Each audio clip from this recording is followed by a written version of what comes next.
Now, because reishi is one of the most popular, if not the most popular, and the most widely consumed and most scientifically researched herb of all time, that in combination with the fact that spore oil is not really common phrase or common in our vernacular, it's worthy of a little bit of explanation, just clarity to understand kind of what we're talking about and what makes it so good.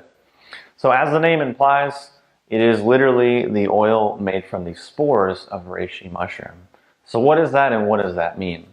Well, basically what happens is when the reishi mushroom or the fruiting body reaches maturity, it then releases its spores, which usually form as kind of a brownish golden dust on top of the mushroom and then is released into the atmosphere and in the environment around the mushroom so it can then reproduce. So effectively, it is the reproductive essence or seed or sperm of the reishi mushroom.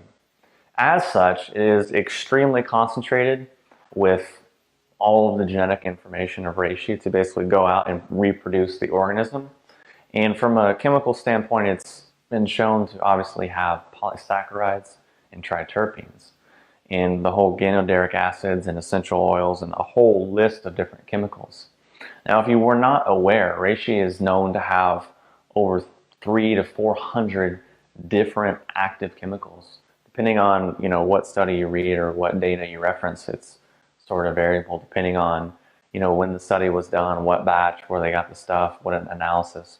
But effectively 300 to 400 different active chemicals, which is pretty amazing stuff. And really, when we look at the spores, we can see when we start to get to the spore oil, we get really high levels of the triterpenes in a matrix of all of the other essential oils that the mushroom has. So since we take the spores or the reproductive essence of the mushroom, really in their raw state, they're not that ideal for consumption because the cell wall is pretty hard and not something our body can really crack open and break down in the digestive system. So then basically the cell wall is cracked open through a special process that doesn't use any heat or chemicals or solvents or anything like that. Basically it uses pressure. And then from there, the cracked cell spores are then processed with supercritical extraction, which again doesn't use any heat, there's no chemicals, there's no oxidation, no solvents or anything like that used. It's basically a process that is done cold and is able to preserve the full matrix of the nutritional profile. Because when we're talking about oils, we usually want to avoid heat if possible because we don't want to oxidize or denature those oils. And especially when they're very sensitive oils or unsaturated oils like are found in the spore oils and all the different triterpenes and ganoderic acids that are found in that whole matrix. So then at that point, it is then immediately encapsulated so then it's preserved and not prone to oxidation.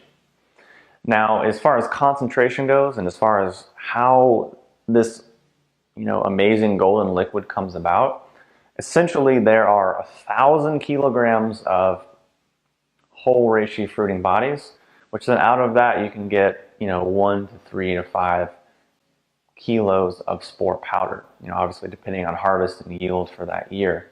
And then out of that 1 kilo of spore powder, we can get, out of 1,000 kilos of spore powder, we can get 1 kilo, 1 to 3 kilos, depending on batch and harvest. All the obvious variables, you can get 1 kilo of spore oil. So it's basically 1,000 to 1 and then 1,000 to 1 again, which makes it incredibly concentrated and incredibly potent, which explains why it's generally a little bit more expensive than the regular reishi extracts. And as a result of this, we're able to get really high concentrations of spore oil, anywhere from 30 to sometimes 38, almost 40% triterpenes. So that means if you take a 500 milligram capsule, you're getting almost 150 to 200 milligrams of triterpenes per capsule, which is pretty amazing and pretty strong stuff. And for me, what I usually like to do is just take the capsules and pop one open and suck out the liquid and spit out the capsule, and then sort of just swish the oil around my mouth and sort of get a quicker and faster uptake. Now, personally, I like the flavor. Most of the people that take herbs enjoy the flavor. There's always the people who don't like the flavor and just want to, take take a capsule, and that's fine also. Really, both are great options. It's really just a matter of a personal preference. So hopefully that gives you a good idea for what spore oil is, how it's made, and why it's so concentrated, and how it has such a rich concentration of triterpenes.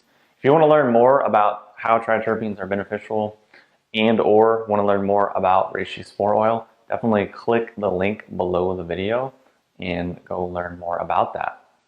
So again, reishi is one of the most popular, if not the most popular and widely consumed herb on the planet, both now and if you go back thousands of years. There's ancient Chinese texts that revere it and look at it as the mushroom of immortality or the herb of spiritual potency, and all of these titles indicative of reverence and real respect.